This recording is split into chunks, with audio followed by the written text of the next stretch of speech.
Bokoto, Bokoto, Bokoto, Bokoto, Bokoto. Bokoto, Bokoto, Bokoto. Jean-Louis Kassebo, on appelle sur Bambote Belé. Bokoto, Bokoto, Bokoto.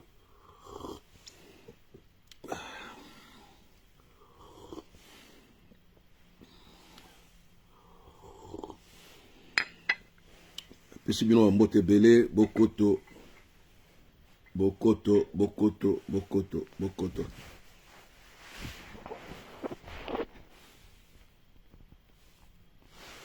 Voilà, caméra nanga.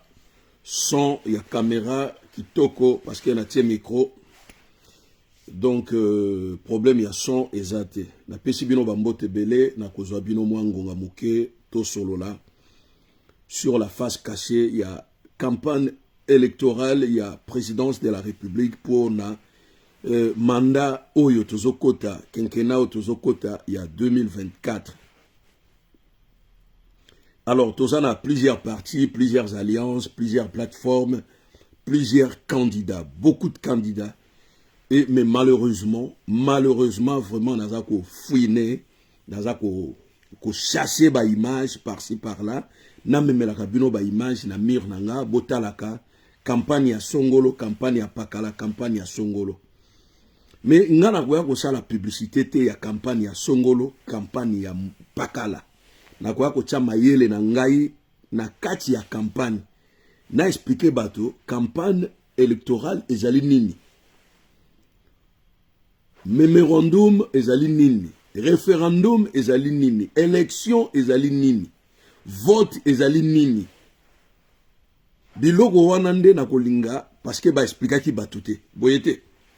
Ba expliquer ki batute. Ngai sikoyo na koya ko expliquer bato. Bato ba meka koyeba esika nini o baza ko tia lokolo. Mulanga mika na pesi ombote ndeko na ngai. Bato ba yeba esika nini baza ko tia lokolo.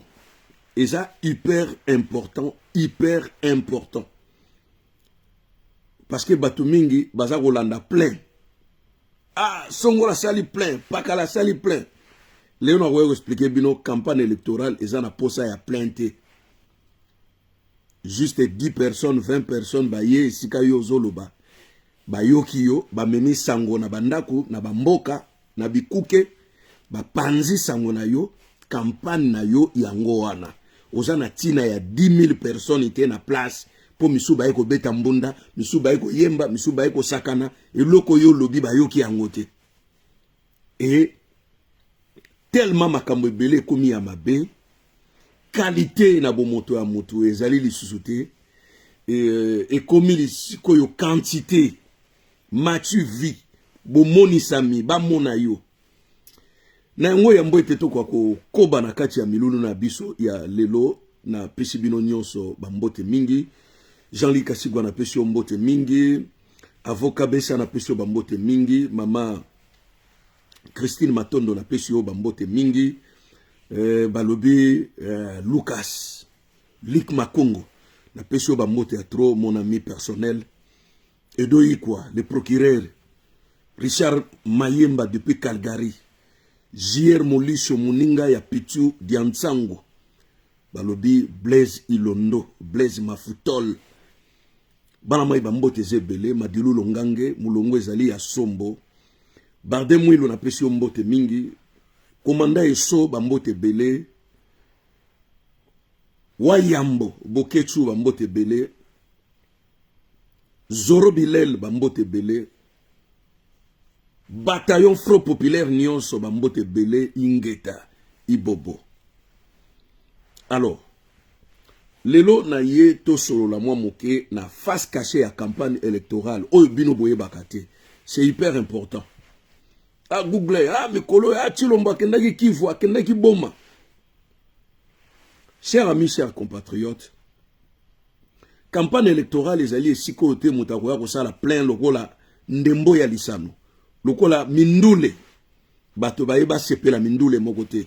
Campagne électorale ezali esika mutaka ko exposer mabanzo makanisi na ye oyo azali nango pona bofulu ki ya mboka oyo tobengi projet de société. ceux qui to kengeli na ngambo ya IDPS tozonga na eleko oyo ya campagne oyo elekaki Tshilombo alobaki pona ye akomatisa budget ya l'État na 80 milliards. Tshilombo alobaki bolandanga malamu parce que batu mingi balandaka campagne ya Tshilombo te me ngai nalandaka yango nazaka matoi kabu kabu nalandaka campagne ya Tshilombo du début jusqu'à la fin. Or que Moutazalaki na projet de société ya c'était Fayulu, c'était pas Tshilombo. Donc c'est-à-dire c'est un mec qui parlait face au mur. Qui parlait face au mur. Boyebi ba tennismen no ba betaka ndembo ya moke wana. Basalaka soka beti ndembo pa et ça la nini. Zongela kaye. Tennismen nyonso soka beti raquette na ye ndembo pa et zongela kaye. Sous forme ya écho. Oyo nyonso Tshilombo bandai koloba. C'est du mensonge bien élaboré na kati ya ndaku yena Vital Kamerhe na basi na bango baza ko sala ndenge ni toko kosa ndenge ni toko buba peuple ndenge ni bakamati bokonzi na ndenge ya lokuta na ndenge ya moyibi na ndenge ya deal à l'africaine ba pesiye ti ba yeko fabriquer chiffre moko boye ezanga mutu ezanga makolono budget à l'état en 2023-2024 16 milliards. Oh 16 milliards. Et donc, qu'est-ce que l'État est comme un bon belé en budget à néo na lobby, botiango 16 milliards. Donc 16 milliards budget à l'État, ça le à 10%, il y a un bon na caisse à l'État. Donc, qu'est-ce que l'État est à peu près na 160 milliards. Qu'est-ce que l'État est à 160 milliards.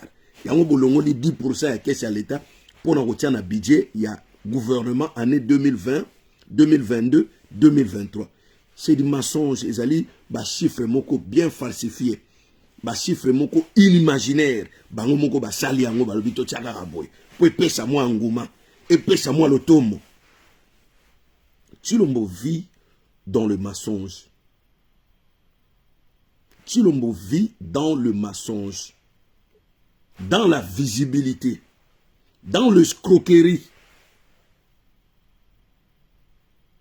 Mais l'eau ezali passe parce qu'il y a une jeunesse où il y a manigance, escroquerie, bienveillance ezalité, absence d'éducation. Bazali soldé na nature kaka boye. Bazo bénéficier et l'eau komoko ya l'état. Bano nyonso babotami na tango ya Joseph Kabila, ils ne sont pas éduqués, ils n'ont pas de diplôme, ils savent ni lire ni écrire. Et bazali bana moko batambusa makana mo pepe esika mo pepe ezo kende bango pe bazo kende kuna même soko tali makambo ya musique biso tant tozoka musique c'était la qualité c'était pas le plein na kati ya salle non parce que salle wana to bande kolanda hit parade ezalaki salle ya 1200 places pamba studio mama Angebi ezalaki salle ya munene te ezalaki amphithéâtre ya munene te ezalaki mo amphithéâtre ya muke pona 1200 places mais bato ceux qui bake koyoka musique ezalaki pona qualité et non la quantité ya bato ebaye et ceux qui makambo nyonso komi kokende na quantité bobandi kobosa na qualité ya moto alors on est mal barré hein franchement les gars je vous dis vrai on est mal barré. Tshilombo azosela bino campagne ya ba escroc. Mais c'est malheur à vous. Parce que balobi na bino ke azotonga soki bâtiment ya finance. Oh, bâtiment ya finance eza na gestion ya INSS. Ezali bandako ya socialité. Oyo bako kamata appartement moko bapesi ne lenge moko azwa mwasi abanda kovanda kuna te. Ezali siège administratif ya l'État. Ce qui le Tshilombo akei mokonzi musu akoya na gouvernement na ye bakozala kaka wana et puis bato wana ezali ba membre ya gouvernement na ba fonctionnaire de l'État nde bakosala na bâtiment wana ezali programme moko Joseph Kabila consacré yango déjà depuis longtemps mais il n'avait pas la volonté politique. Alors Tshilombo pour en faire a kotisika maboko na ba tiroir a bendi biloko nini ezaki na mutu ya Joseph Kabila oyo bo continuer yango biloko nini sila kite oyo bo silisa yango.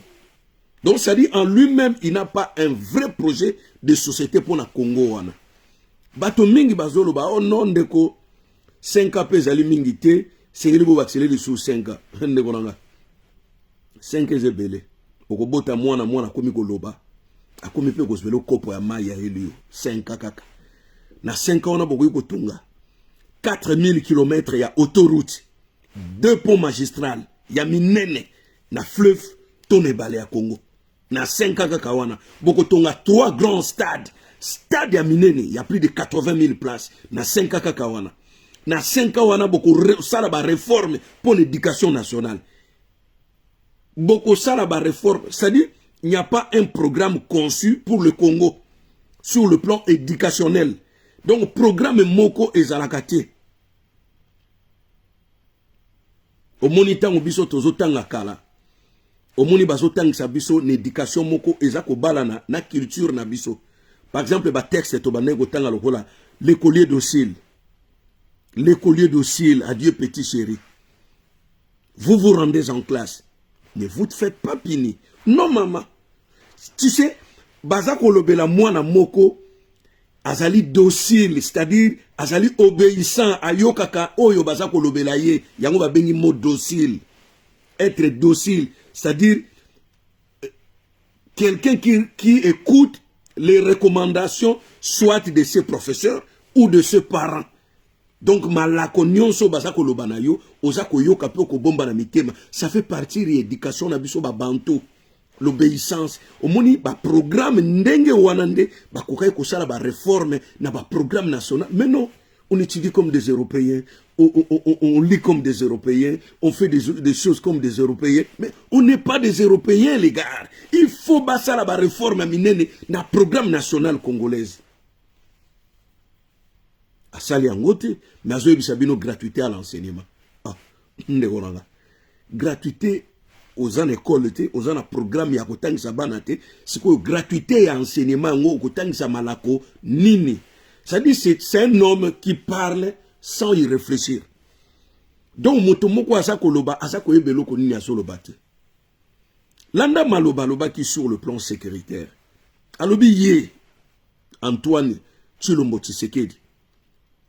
Akosala kije na Goma oya akosala akotia plusieurs bataillons militaires abanda kovanda kuna po basilisa etumba wana ya banguna bauta bipai na bipai bakotela biso sans raison ni but. Akendaka mokolo moko atali inde boye benda tula mwisi ya zaza alobi te ne sika na ngara ke no kovanda kuna vomena longola ba gouverneur ya ba civil natia ba gouverneur ya ba mbula matari bangonde ba vanda ba remplacer ngai kuna ba gouverneur on attend ba kei ba bani ko pakula meka ko ba teli ba komi pembe ba kamati pe ba carrière minier ba bandi pe ko exploiter monguna soki akoti abeteli monguna siffler pio oh mwana mai lia côté kuna tikala ka côté kuna ko poussa na tenga na zo lia kotoyo nde omoni ba musala ba gouverneur ba sala kana est ya Congo. Ça dit, ce sont des businessmen. Ce sont des trafiquants d'or. Ba gouverneur nyonso bazali kuna, na ba mapinga ba officier militaire nyonso bazali kuna. Vous vous rendez compte que il y a 3 semaines passées, Aoutiko convoqué chef d'état-major nyonso. Plusieurs officiers militaires bayaki. Ba généraux, ba colonels, ba capitaine, bayaki ko répondre di bosso ya tata mokonzi. Kengela na kati ata muni ya Rwanda moko te ya FRDC ayaki ye moko mutapesa ki consigne soki bino boye ba moni bino na ba caméra bino botika la kaka kuna bisika boliaka bisika bobomaka. Ça dit c'est un mec qui est à la fois complice il y a ba génocide union sezole kana Congo. Chers amis, chers compatriotes, nous allons voter. Voter. C'est quoi le mot vote? C'est lorsqu'une population ou une personne se prononce oui ou non sur une autre personne qui est candidat président. C'est lorsqu'une personne se prononce oui ou non. C'est-à-dire, biso nde tokopona nani akozala mokonzi na biso obileko ya lobby. Ezala Tshilombo te, Dodokolo. Ezala Tshilombo te, Dodokolo. Alors, pour en faire, à Monique, bilan na ezali catastrophique, bilan est tellement négatif, oyo ke na ba point belé stratégique ya mboka. y a koyi kozala sous présidente même 2 jours pour en faire accueilli ko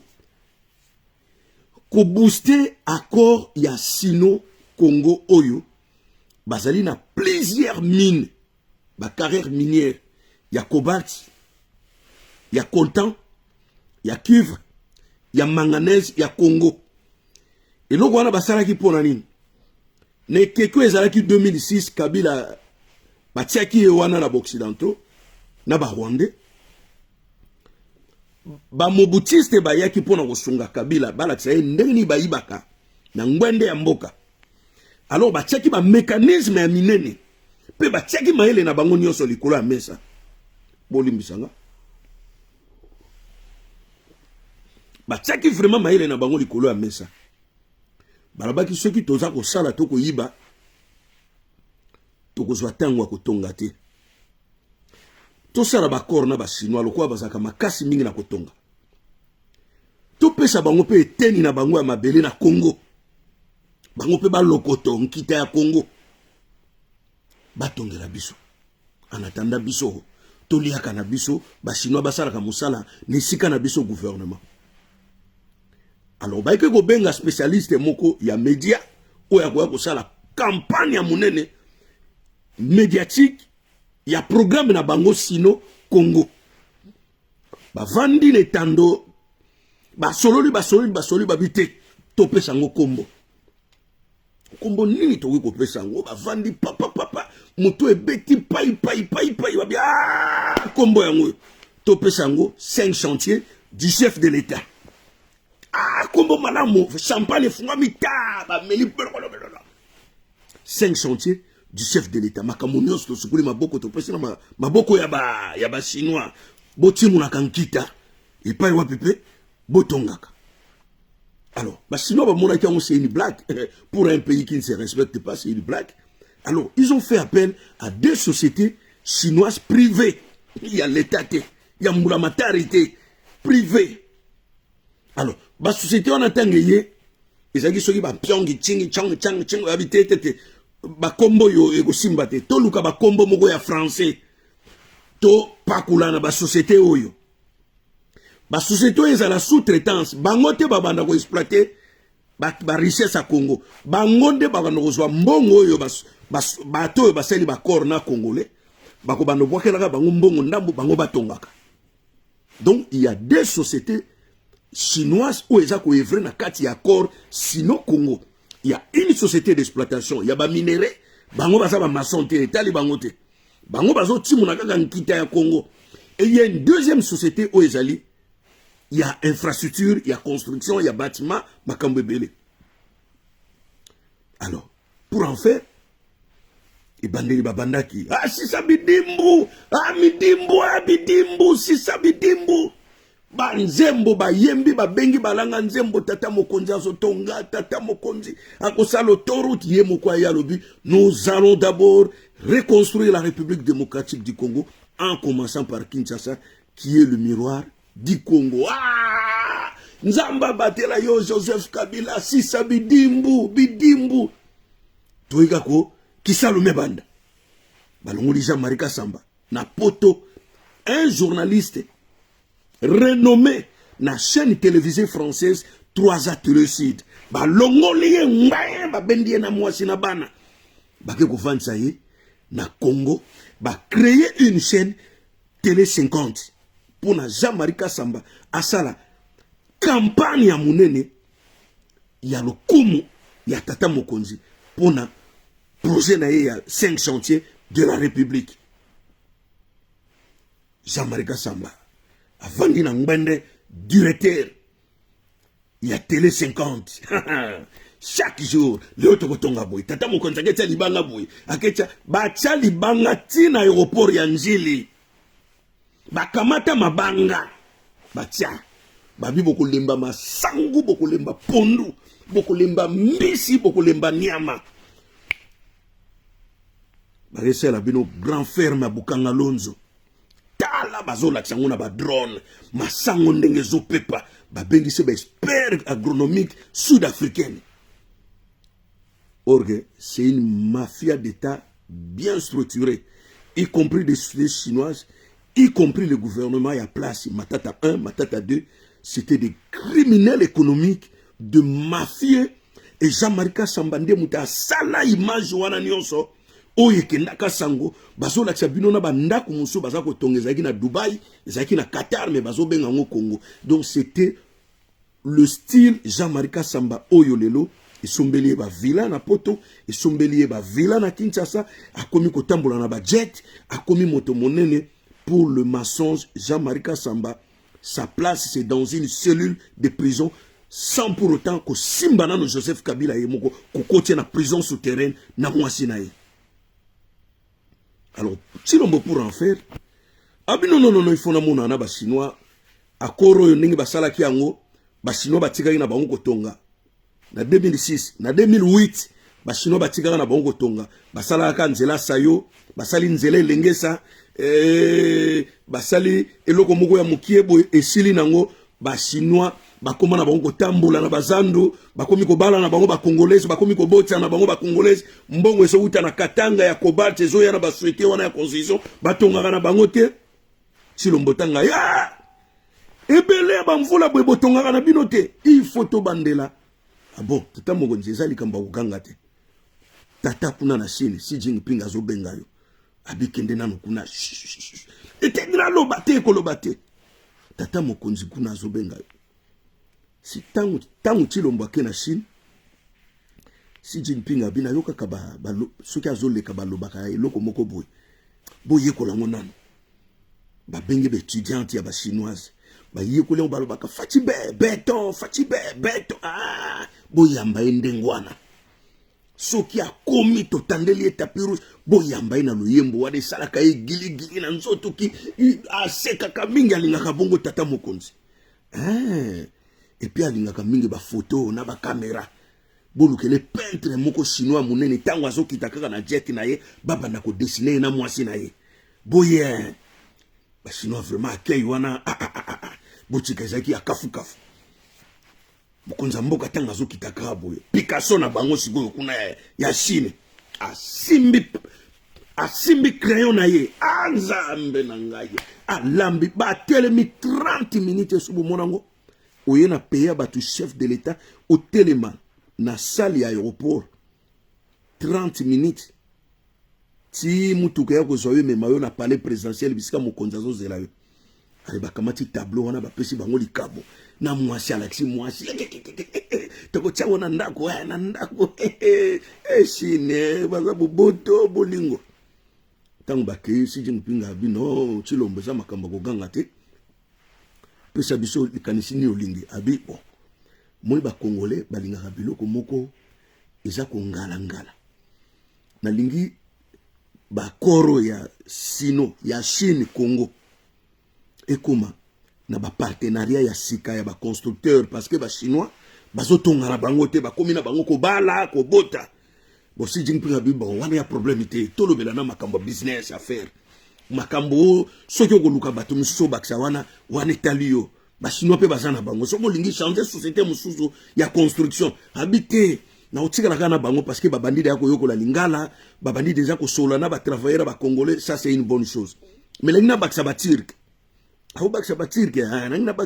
parce que Erdogan président ya Turquie ayaki na Congo alobi na Turquie tala ba maçon ba ko sala biso ba gratte-ciel ya 6 mois gratte-ciel etelemi mu pepe so ngeye ko koya nango me etelema nan pour tout monde qui tremblement de terre ya 0,52 ya muke ogo ko ningisa kaka nzete nkase koyi esukuli bandako nyonso na Kashmir na Istanbul na Ankara bandako fwa tremblement de terre ya muke eza lokona muta simbi nzete ya manga ako ningisa po lingolo nde kweya me nzete te esukula bango bandako nyonso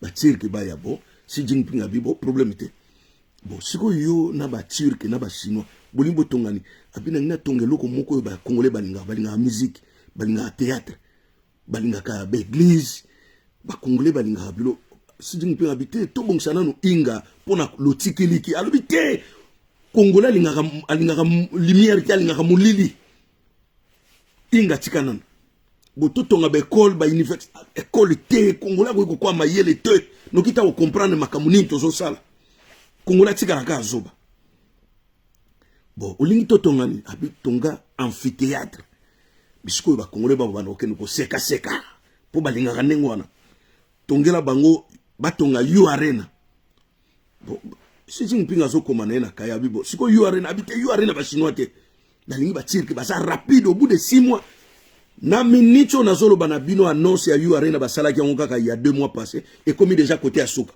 et tikali ba tia plafond na minicho yo na zolo bela na bino centre de finance oyo ba baneko tonga lobi lobi ba tirke si ba silisi yango tikali ka ba bongisa na se ba tia ba karo ya mbangu elongwa na mbula.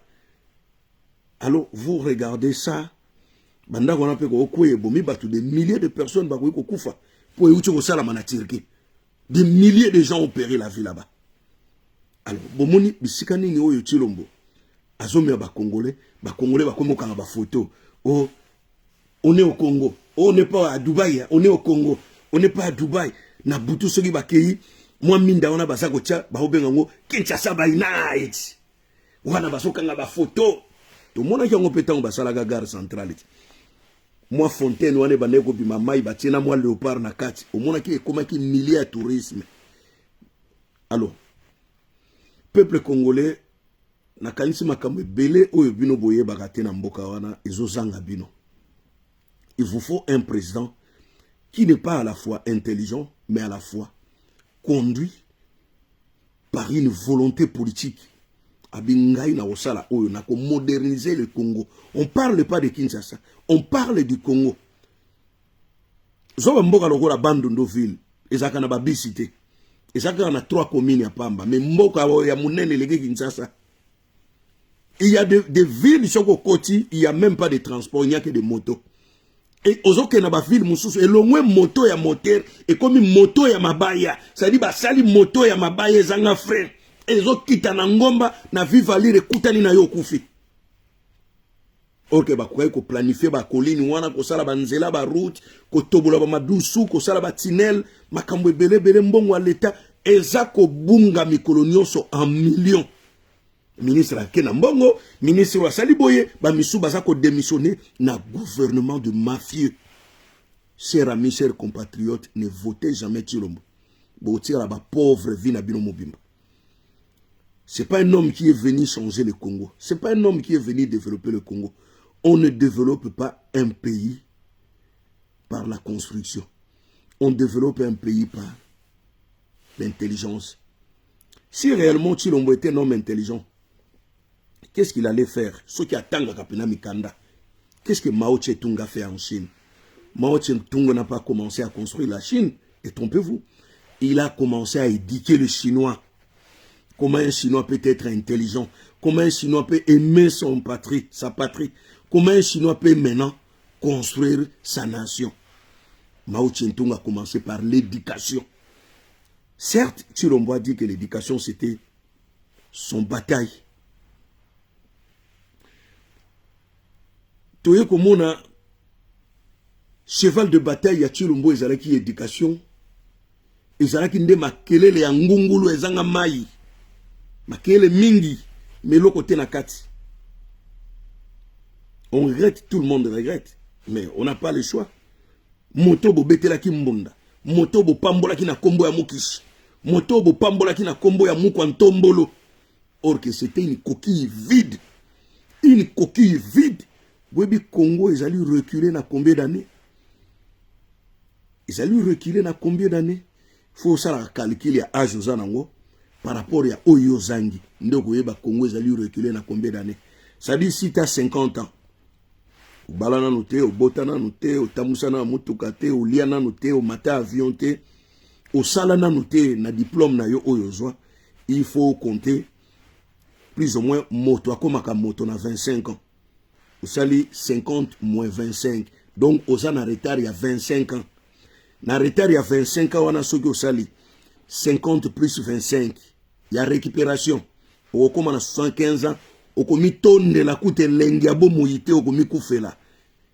Parce que moto a l'été, a mélité, a latité, a binité, a botité, akomaka mobange noki koleka moto ya le ya meli a vivre na vie ya kitoko. Yango komona na Kinshasa baninga kaka otoza na bango age moko au moins misu bakoma bakoko. Ozotala na we master na yo age moko esa koma koko parce que betapo oyo moto apasaka na vie na ye po abianga mamutu na kati ya société ye a vécu yango te. Parce que moto nini asali ke yo vivre yango te, c'est le président de l'État et son gouvernement. Yende siko moto wana linyo pona mbalami balé. Mbalami balé il faut ça là 25 plus 25 ça fait 50 ans. 50 moins 50 ça fait 0 même à ta. Bon baxé lié 5 ans. Toi tu resteras toujours pauvre. Parce que akoya ko longola yo ba retard te. Akoya ko longola ba retard ya vie na yo te. Akoya ko baxela yo nde ba retard mususu e ko memona pauvreté plus la mort. Bo voter Tshilombo te. Est-ce que j'ai un conseil à vous donner? Oui. Nesika et Tshilombo, je vois 2 candidats qui ne sont pas excellents, pas beaucoup, mais 2 candidats. Dr Mukwege et Fayulu. 2 candidats potentiels que je vois devant moi. Moi, je vous demande de faire un choix judicieux. Boke no koko sanate. So vous votez Mukwege, vous votez Mukwege. So vous votez Fayulu, vous votez Fayulu.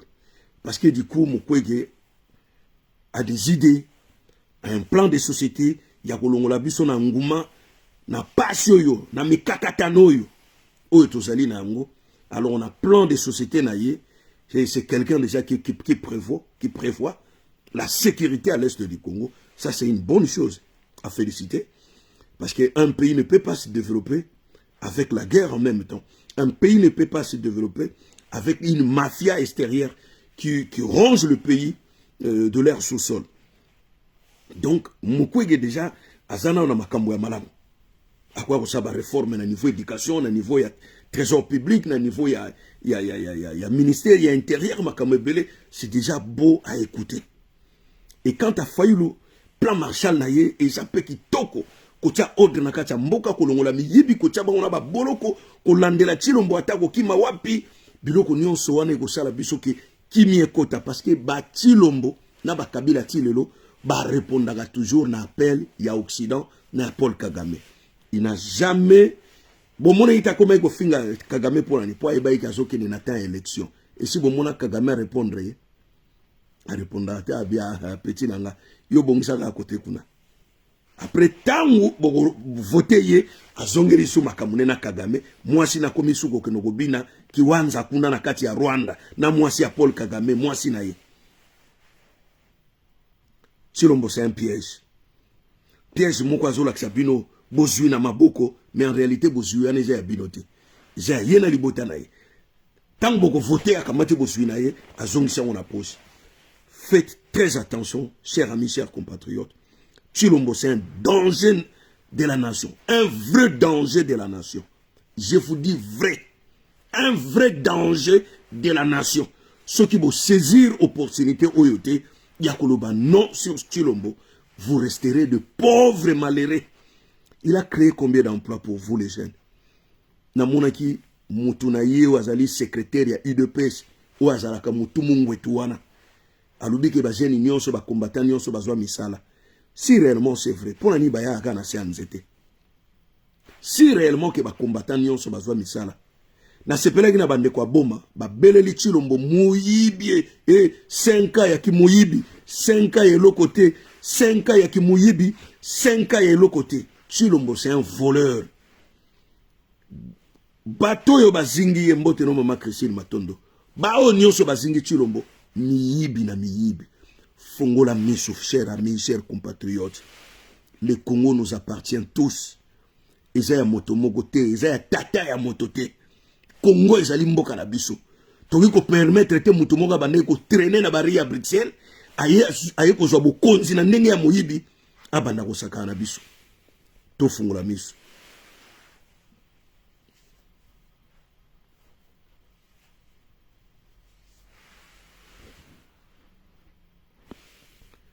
To fungula misu bandeko to tika biloko wana te.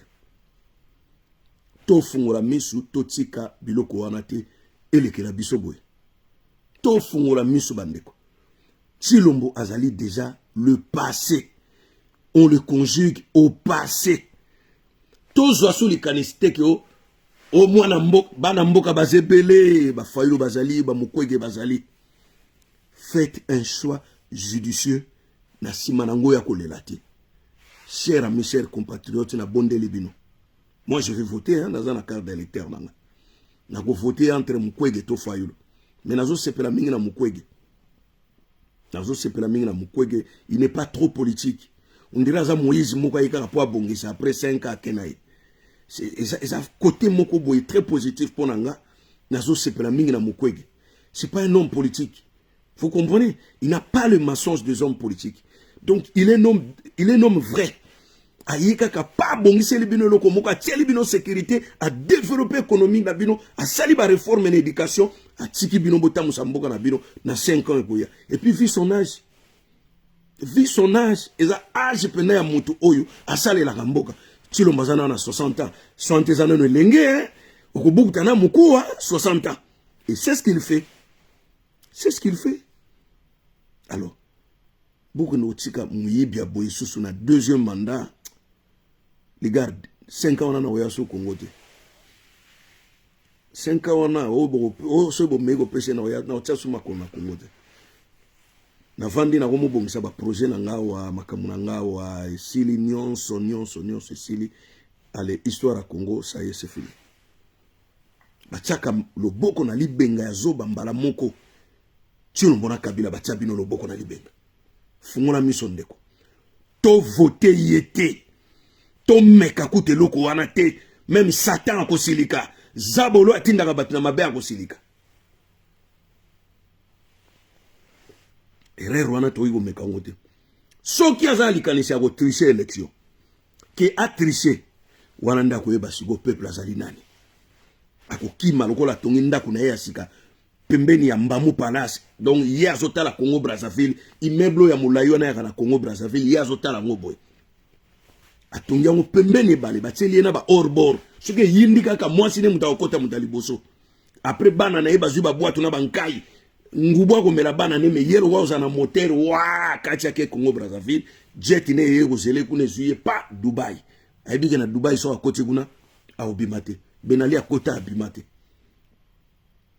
Bo lande pete mandat d'arrêt ke ndakate kuna.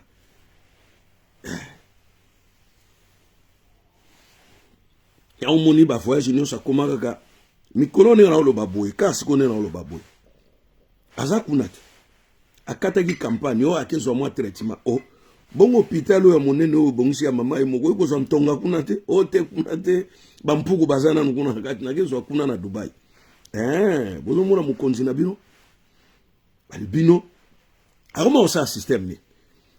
Azui ba parteme belé na Gombe, azui ba chege plus de 2000 chege.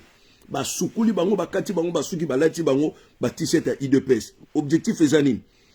Eza à chaque fois zo kende campagne électorale esika moko ba koti bango na ba bis, bango ba koya ko inondé. Ba lati ba ba chemise lokwa ba na quartier, ba ye muko tombolo mukisi et komiko benda ba toi plein, asali plein, toi on a besoin plein te. Tous on a besoin il y a plein de sociétés. À l'obaki à l'okuta en 2018 et loko pe salamate siko a sengio ceux qui vont voter na kocha kimia na est à Congo. Oh donc muto ayo sagana biso. Donc ochaka na yo kimia na est à Congo te na volonté na yo moko. Siko ceux qui va voter onde toko voter yo tort. Toko voter yo tort. Mkwege to fayelo moko na bino za la président, moko na bino za la premier ministre. Ingeta.